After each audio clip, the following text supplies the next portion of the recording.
After smoking the last 5 years, I decided to quit. Now, a lot of you guys may look at this and say, that's good for him, or I'm never putting it down, but I want you guys to kind of know the pros and cons of it and why you should or shouldn't keep doing it. So with that being said, that's why I made this video, to make it a little bit easier for you guys to make a better decision on what you should be doing and what you shouldn't be doing. But at the end of the day, your decision is completely up to you. So I just want to kind of lay out the things that I noticed when I was smoking and how it affected me in a negative and positive way. So around 18 to 19 is when I first started smoking. And for me, a lot of it was just wanting to smoke because my friends were doing it, right? And I wouldn't say it was peer pressure. Obviously, I made my own decisions, but I do feel like a lot of my decision making in doing it definitely came down to the circle that I kept around me. So with that being said, a few of the things that I noticed was like, it's helping with my stress, right? Or I feel a little bit less anxious and I'm not thinking about all the different things that I have to deal with throughout the day.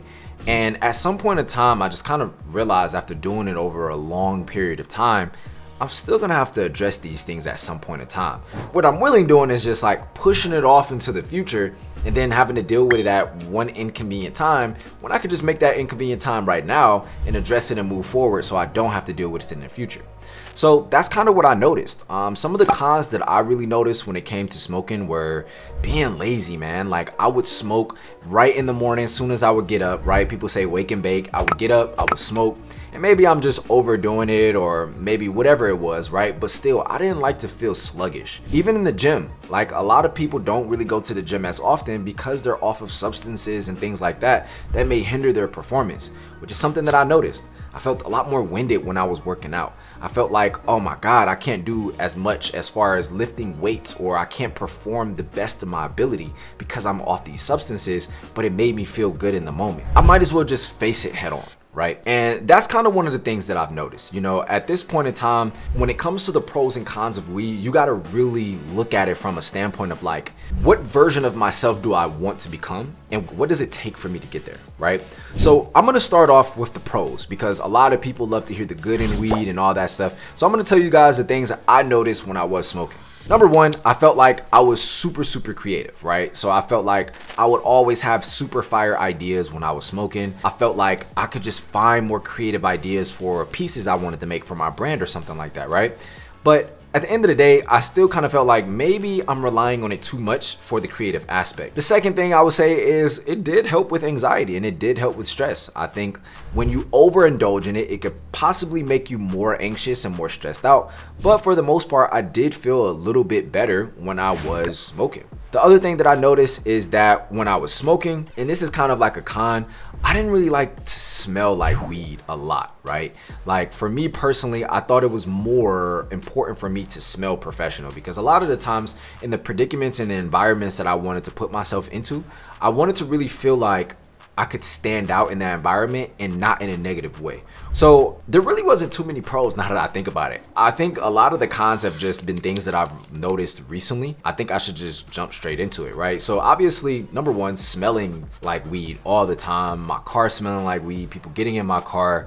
And what made it worse is that, you know, when I would have family members in my car and I used to smoke in my car, they would notice instantly, right? And I just didn't, not saying that I care so much about what other people think, but I just didn't want people getting in my car and the first thing they smell is weed, right? And you know, a lot of you guys may be looking at this like, oh, well, just smoke outside or smoke inside or whatever it is. But for me personally, in those specific you know, environments that I was in, I wasn't allowed to smoke in the house, right? And smoking outside, I was up north, so it was cold majority of the time. And another one of the cons that I realized is just spending a bunch of money on weed, right? Like I would notice that I would spend $200-$300 here and there on weed, even though you get to a point, you know, in business and things like that where you're doing well, it's still just wasted money. Like I'm taking money away from investing in my daughter. I'm taking money away from investing into this stock that could grow over the next 2 to 5 years. And that was just my perception of it. You know, I was thinking like, man, if I'm spending $1,000 this month on weed, I wonder what this $1,000 could have done if I would have put it over here towards this investment. And yeah, you may not be spending as much, but when you go back and start looking at how much you're actually spending, it does start to play a part in your lifestyle if you start looking at how much you're spending and how much is actually coming into your account. if you just kind of look at that, you might be spending 20%, 15% of everything that you make on weed, which if it, helps you perform better, hey, look, by all means. And it may be different for you. I know that substances like these have different effects on different people, but I do know that for the most part, some of us or all of us have pretty much felt some of these things that I'm talking about. The next thing I would say was a con is the memory loss. That was one of the ones that really made me make this decision. I didn't feel as sharp, right? Like mid conversations, I would forget what we were talking about, and maybe I was just doing it way too much. And maybe, if you're doing it in smaller doses, by all means, if that's what works best for you, go for it, right?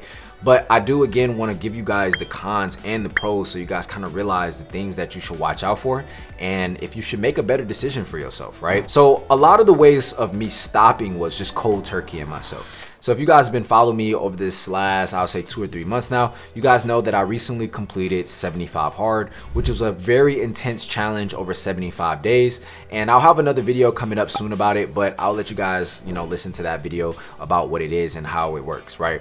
But for the last 75 days, I haven't drunk any, alcohol or smoked any weed at all. And I felt better than ever because I'm always energized, not always, but I'm disciplined for the most part, but I feel less lazy, right? And that's what I can say. I have less moments where I feel like I just gotta lay down or do this unless I wake up really early and I just gotta, take a nap or something like that. So now I'm gonna be breaking down how I ended up quitting and the best ways you could do so if that's a decision that you're trying to go down, right?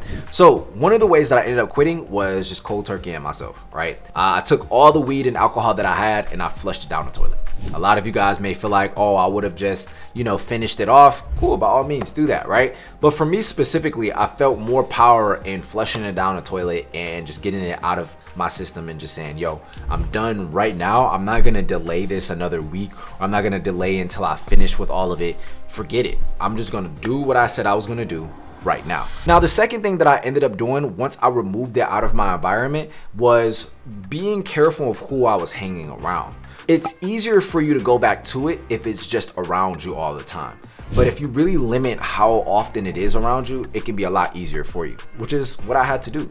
So I had to take a step back from certain friends that used to smoke a lot, and it's nothing against them, it's nothing personal, but I have to make a decision that's best for myself because I realized I want to find the best version of myself. Now, the third thing that I did to help with stop smoking was I deleted my plug's number, right? The person I used to get it from, I ended up just deleting the number, right? And again, it's nothing personal to him, but it's like, as long as I don't see it and as long as I don't have as many opportunities to reach out and get it when I do feel like I want it, I'm making it easier for myself to get over it.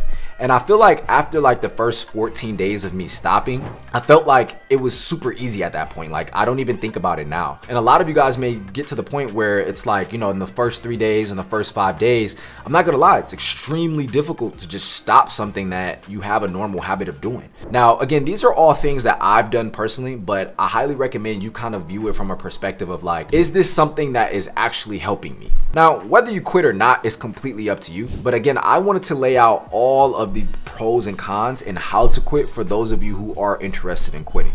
Because at the end of the day, I do know a lot of people are relying on it to get through life. And I just don't feel like that's going to be the best way for you to face the adversity that you're going through. So that really just comes down to you. I mean, at the end of the day, this is your decision. I personally wanted to break down everything that I felt like I seen and why I stopped. I'm currently like 3 months in right now, and I can't wait to see how far I go. I don't know if I'll ever go back to it or not, but right now I feel really good. And at the end of the day, I feel like it's your decision in what you do. So with that being said, my name is Dontez Akram. Let me know down below, have you quit smoking? What's your reasons of quitting, or what's your reasons of not quitting? Make sure you guys leave a subscribe as well. That way, if you guys like this type of video, you can kind of see more of those videos that I have in the future. And if you guys like these types of videos and these genres as well, definitely let me know. But it's your boy Dontez Akram. I really appreciate you guys watching this video. Make sure you guys subscribe, and I'll see you guys in the next one. Peace.